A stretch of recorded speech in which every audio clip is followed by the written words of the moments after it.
मोतिहारी में खेलबे की फेनहारा में चली, मधुवन के रंग तोरा लहंगा में माली।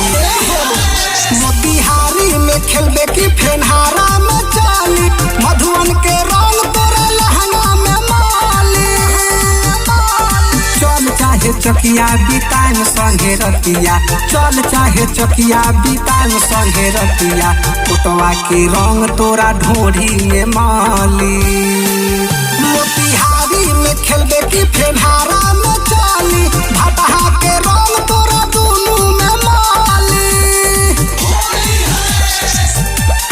मधुवन के रंग तोरा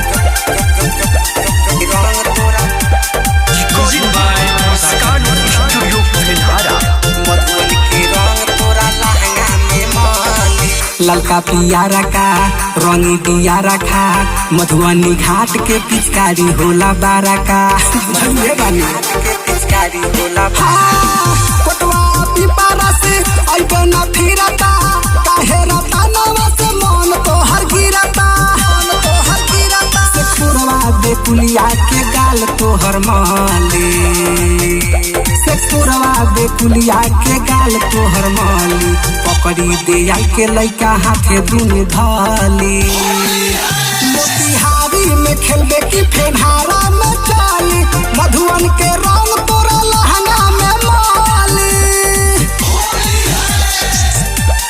मधुवन के रंग तोरा म्यूजिक बाय सागर।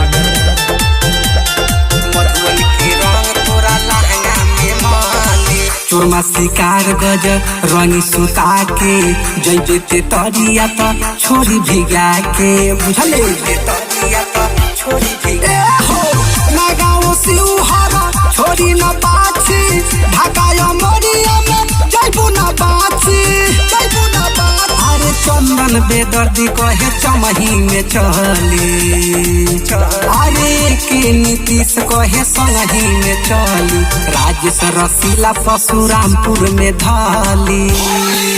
मोतिहारी में खेलबे की फेनहारा में चली, ताजपुर गोनाही के रंग धके माली। हाँ मर धके माल देता है।